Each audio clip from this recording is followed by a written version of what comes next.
Have you ever considered making a podcast? Well, Spotify has a great platform that lets you make them very easily, distribute them everywhere. You can even earn money while doing so, and it's all in one place. And the best part, it's all for free. It's called Spotify for Podcasters, and it's really simple to get started. So you record and edit your podcast right from your phone, your computer, whichever one that you like. And then when you publish them, they distribute your podcast directly to Spotify and also everywhere else that podcasts are heard. You can do video podcasts, you can interact with your audience with Q&As and polls. And once they're up and running, like I mentioned before, you can even earn money through your podcast in a variety of ways through things like ads and podcast subscriptions. And of course, it's totally free to use. There is no catch. When I started Plant School, I used Spotify for Podcasters, and I continue to use it because I love it. It's super easy to use, and it gives me everything that I need as a podcaster. So if you have ever wanted to start your own podcast, I highly recommend that you try out Spotify for Podcasters. You can download the app or go to www.spotify.com/podcasters to get started. Welcome to the Plant School podcast. I'm Rachel, and here we learn about plants, how to care for them, how they work, and I keep it simple and taught in a way that anyone from beginner to expert can enjoy. Join me in Plant School. Did you know at Kroger, shopping online with pickup and delivery is the same as shopping in store? Same low prices, same personalized deals, same rewards, with no hidden fees or markups on your same family favorites, like Honeycrisp apples and pasta sauce. The only difference is you don't have to put on shoes. Start your cart today at Kroger.com. Kroger, fresh for everyone. Restrictions apply. See site for details. Welcome back to Plant School, guys. Today is episode 51. We're going to be going over how to care for a bird of paradise. So the complete care guide, we are covering it right now. So diving right in, a bird of paradise, if you aren't sure what it is, I'm going to describe it for you right now. Hopefully it goes well. It's a tropical houseplant that resembles a banana plant. So I've never seen a banana plant, let's be honest. It's not something I've Googled lately, but that's what it resembles. Its leaves look similar to a banana plant. It's classified in the same order of flowering plants as ginger, banana, like we just talked about, and some other relatives close to the banana, and it can spread via rhizomes, which are underground stems. It gets its name from its flower, which resembles a bird in flight, and these flowers usually appear in midwinter, and they open in succession, with the first ones opening in spring, and they last for quite a while. So it's actually pollinated by birds who come and eat its nectar.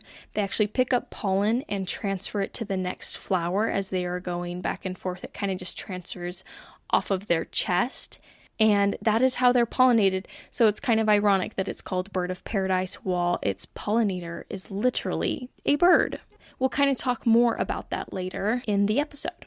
Okay, so one of the first questions I had is this plant a house plant? Because when I think of bird of paradise, I think of my grandmother who had them in her yard in Southern California.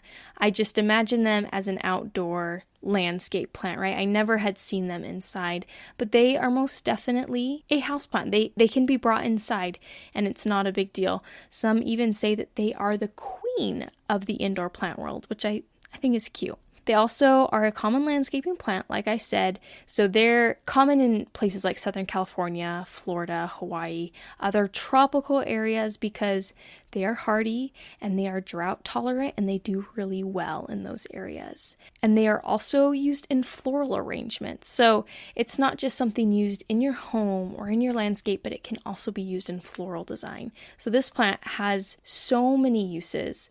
The flower, when you cut it, can last for a few weeks like most cut flowers do. So if you do happen to want to chop one off your houseplant, which I don't imagine you would, because we'll talk about how it's kind of hard to get it to flower indoors. So I don't think you'd want to do that. Maybe you'd chop it from a neighbor's bush. I am not condoning chopping flowers from your neighbor's bush, though. So let's move on. What is their history? You guys know this is my absolute favorite question. I love getting into the history of plants. It's called ethnobotany, where you study how plants interact with human history. And I just find it so fascinating. So this particular plant, the bird of paradise, has quite a bit of history with us, and we are going to get right into it. So it originates from South Africa. It's commonly called the crane flower there. This is probably because the main pollinator is a bird, like I said, but it's specifically the crane weaver bird. And it has been growing, the bird of paradise, has been growing in the Royal Botanic Gardens in Kew since 1773. That is nearly 250 years of it growing in Kew Garden, which is amazing.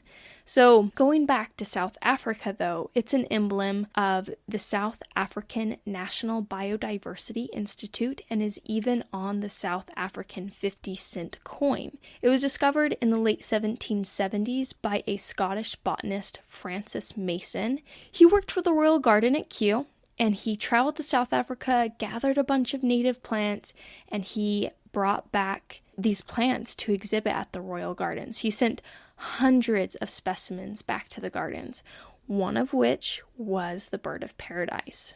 So the scientific name is Strelitzia reginae. It was named by Sir Joseph Banks. He was the director of the Royal Gardens, and he named the genus after Queen Charlotte, who was the Duchess of the Mecklenburg-Strelitz. He brought it to England in 1773, and that's, how long it's been growing in Kew Garden is from 1773 to today.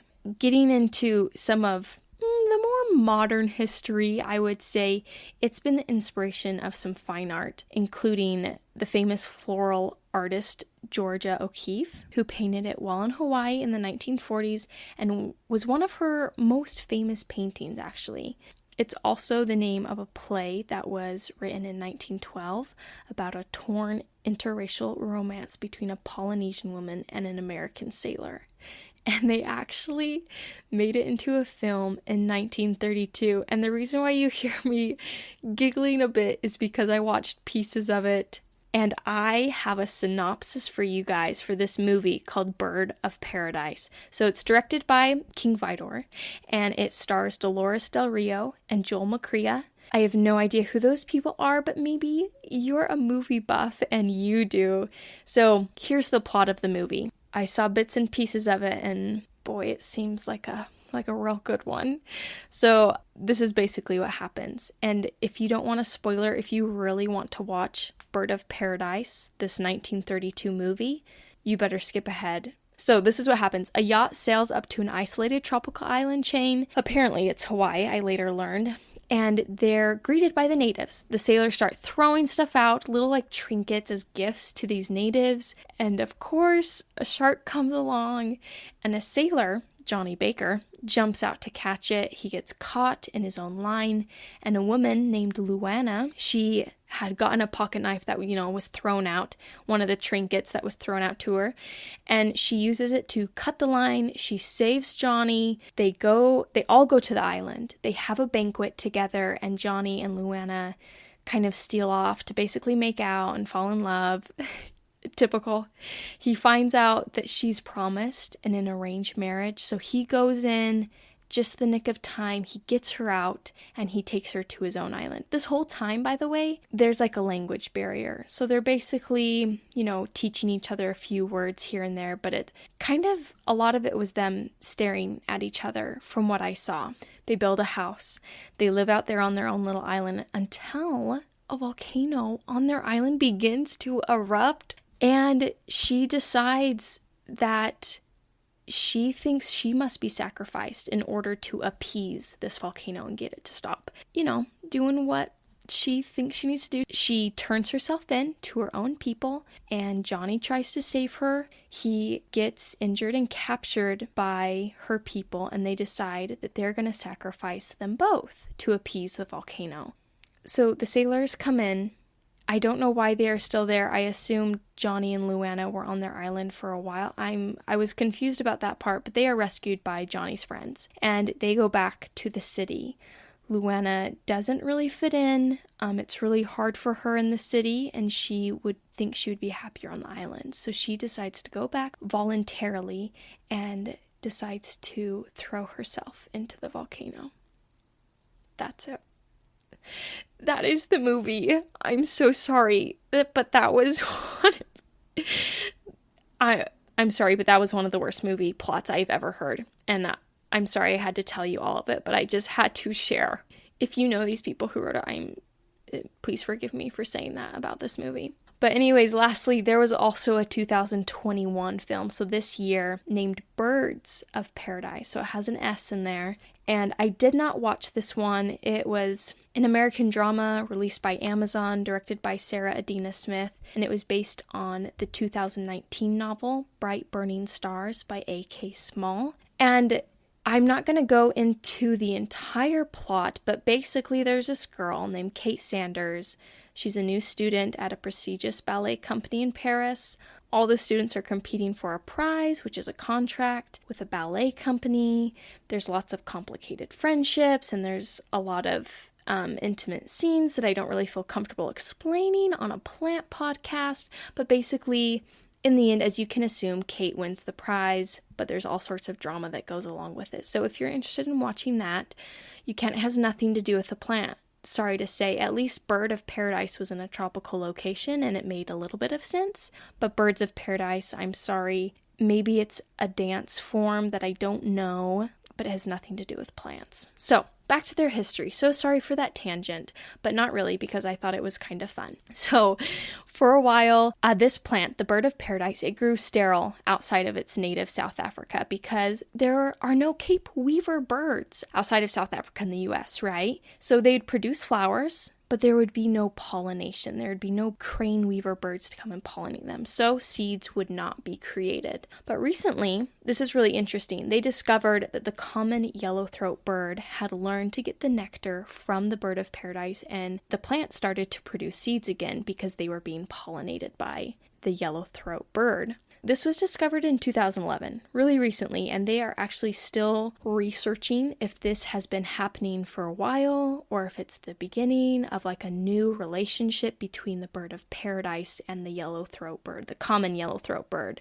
This could also turn the Bird of Paradise into an aggressive weed if it's able to start producing seeds and it's able to, spread out in the areas where it's growing as a landscape plant. It's obviously not going to happen in your home, right? No birds are coming in your house and causing this, but in places like Southern California or Florida or Hawaii, this could be a problem for them if the common yellow-throat bird has kind of taken the place and the seeds do well there.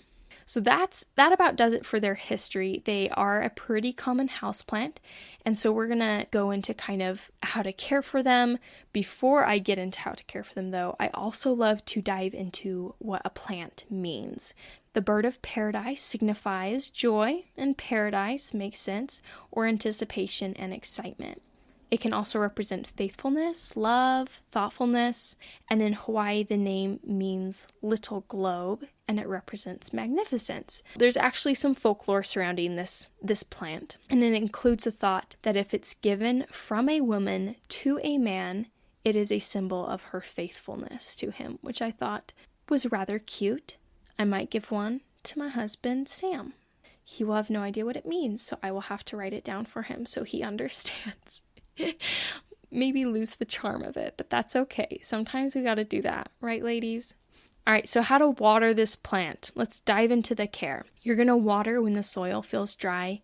Under or over watering can lead to yellow leaves. When I say it can lead to yellow leaves, it's not the old leaves, but the new ones. So make sure it has enough light, has enough warmth, so that these new yellow leaves aren't happening. So yellowing old leaves, that's normal. They will drop off normally. You can clean them up when they die or when they're yellow. Overwatering can also lead this plant to rot at the base, so it'll kind of get squishy down at the base of the leaves. And if this happens, you are going to want to replace the soil and cut out any mushy roots that you can and repot it into new soil if you can. Underwatering leads to dry, crispy leaves on the edges or on the tips. It can lead to the leaves splitting or brown, shriveled basil leaves. So using filtered water is also ideal because there are some chemicals in your tap water that can cause brown edges. Bird of paradise is a little more sensitive to that. So if you can't figure out why you have brown edges, just keep in mind that sometimes it could be your water causing the issue if you're using tap water. So where does this plant thrive? What environment does it need? Where should you be putting it in your house? It thrives in spots with full sun. This is different from most tropical houseplants. Most tropical houseplants love indirect sunlight, but this one will tolerate direct sun. The direct summer sun, if it's like really excessive, it could possibly cause leaf burn, and if you notice that, move it out away from the sun a little bit. But lack of light can cause extreme leaf splitting. And I haven't explained that. When I say that, it literally means like the leaf split. So it's kind of like someone went up to your leaf and kind of with scissors and they cut to the middle of the leaf. And so it's just been split up into the middle. Lack of light can also, so it can cause leaf splitting, it can cause drooping leaves, and it can also cause your new leaves not being able to open. They kind of just stop. This plant loves to be warm. It doesn't do too well with the cold, so no drafts, no vents, doesn't really love that. And it can be placed outside in the summer if it's lightly shaded, as long as the temperature is 50 degrees Fahrenheit or higher, then it will be totally fine. They do really well with humidity, so if you can get a humidifier or maybe a pebble tray is just a tray with pebbles or some other material. My mom loves to use marbles, and you add water to it, and that just helps that water to evaporate and cause humidity in that tray. So you just set your plant directly into the tray. It's sitting on top of the marbles or the pebbles, so it's not like it's sitting in water. So if you don't have enough humidity, it can cause brown leaves or leaf tips, just like underwatering can. Also, I should mention that like splits in the leaves, they are normal. They allow light to get to those lower leaves, and they're just adaptations to let light get to those lower leaves that the plant has made. And it's also, they've adapted to have this happen to let the wind pass through the leaves easily. And extra humidity can keep the splitting to a minimum, and drafts and air vents can actually cause extra splitting. So if you are wondering why it's splitting so much, maybe take a look into drafts, air vents, humidity, and if you're wanting to keep it to a minimum, definitely be adding extra humidity for this plant. But don't be worried if it happens. It is normal. All right, so does this plant need fertilizer? Yes, it does. They are actually fairly heavy feeders. So if you remember, feed them monthly in spring and summer when it's growing with a 20-20-20 fertilizer. That 20-20-20 just simply refers to the nitrogen, phosphorus, and potassium levels in the fertilizer. Those are like the three main macronutrients that every plant needs.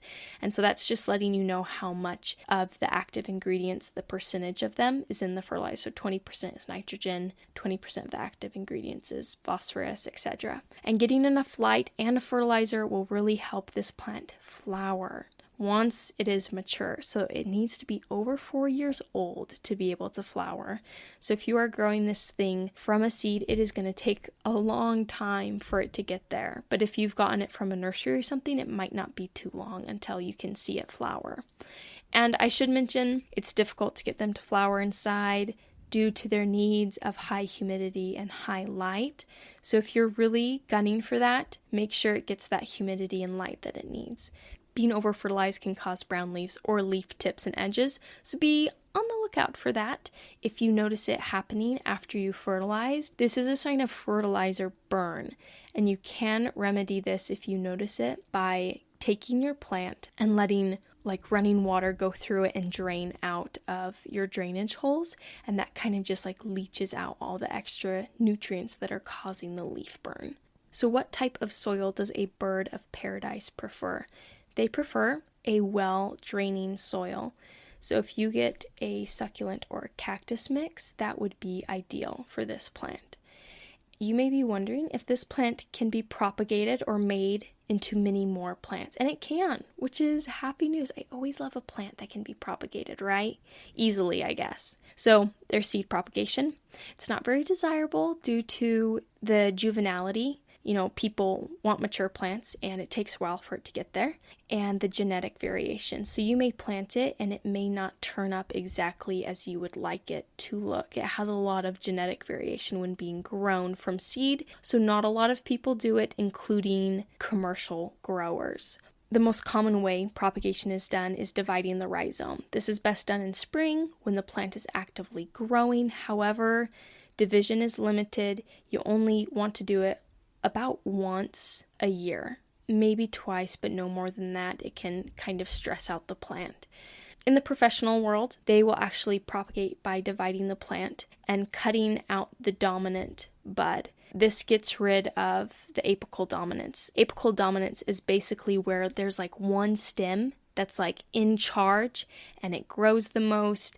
It is the tallest. It's kind of how a tree has one branch, that rises up and is taller than everything else. It's like the top of the tree. That's the apically dominant stem, right? Or branch. And so professionals, they'll cut that out. And what this does is it forces all the other buds along the plant to start growing on that rhizome. So after about 2 to 6 months, these propagators, they'll have about 2 to 30 lateral shoots just coming up from each branch/rhizome, and they start dividing them up from there. So let's say it made 30 shoots and they'll cut it up into 30 pieces. They have 30 plants. They then start to take care of from there.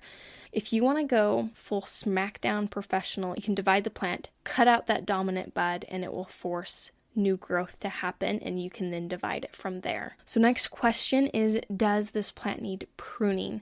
It basically just needs you to trim out the dead material every now and then when it appears. Remove it back to the base of the stem, just above the ground, and if it is a pretty big bird of paradise that you have, it's a good idea to thin it out once in a while so that air and light can get in, can move through it, and it can move around, and that way diseases won't be as possible. Bacteria and fungi have a really hard time existing when there is good airflow through a plant. On the same topic, it does need cleaning, so wipe the leaves pretty regularly to keep off the dust. That way the leaves can absorb all the light and photosynthesize the way they need to. All right, next question is, when do you need to repot it? Repot when roots are either coming through the pot or they're visible at the top of the potting mix. These plants actually do best when they are slightly pot bound. They don't mind being in a small pot and kind of crowded, but it will usually be about every 2 years that they need to be repotted, and only go to a pot that's 2 to 4 inches, 1 to 2, somewhere in the 1 to 4 inch range of a bigger pot from your current one that you have. All right, so we only have 2 questions left, and first one, what kind of pests does the bird of paradise deal with? So they're prone to scale, which are those little bugs that have a hard shell and they kind of stick to a plant. They almost don't even look like a bug because they hardly move. They just stick there and eat the sap and exist, and you can wipe them off and use like a hydrogen peroxide. There's mealybug. They kind of look like white little fuzzy bugs that crawl around, and they especially like the buds or the flowers. Those can be removed with neem oil, and spider mites are actually found on bird of paradise pretty commonly. Those ones require a rotation of different pesticides. They don't, organic or not, you need to be rotating them because spider mites reproduce so rapidly that they can create a resilience to the pesticide that you are using. If you have taken your bird of paradise outside, just remember that it can be a great home to other insects, and you need to be on the lookout for those when you bring them back into your home. I remember the one that my grandma had in her yard always had so many spiders in them, just because they were very thick bushes and the spiders love to get in there, create webs, and catch all sorts of yummy bugs for themselves. So just be aware of that if you take them outside in the summers. Last question is, are they toxic? The answer is yes. If a child ingests one, it will probably result in gastrointestinal effects or nausea. The leaves are mildly toxic while the flowers are more toxic. So definitely stray away from eating the flowers. I don't even know why I said that. I don't know why you would want to eat the flowers. But if you do eat any part of this plant, it will cause mouth and stomach irritation. So, and this will also happen for pets. So don't let your dog, cat, parrot, mouse eat this plant. Don't you eat it either, okay? All right, so that is all that I have for today. That is how to care for a bird of paradise. Honestly, after going over this, I kind of want one. They are beautiful plants with such an interesting history, and I hope this episode really helps you know how to care for them, how to help them thrive. Maybe it made you want one too, like it did for me. But thank you guys so much for listening and being here today. We'll see you next week. Thank you for being here and listening today, and I hope you'll join me next week. If you'd like to support this podcast and keep it going, you can find the support link below in the description and donate. Or I have some awesome Plant School merch, including stickers, shirts, and mugs, and the link to my shop is in the description as well. And if you don't want to spend any money but still support the podcast, share this podcast with a friend, either verbally or electronically. This will even qualify you for my giveaway. Just message me on Instagram at TinnyPlant that you shared the podcast with a friend, and you'll be entered in for a chance to win some goodies. Winners will be announced on the podcast. Again, thank you for listening, and I hope you have a great week.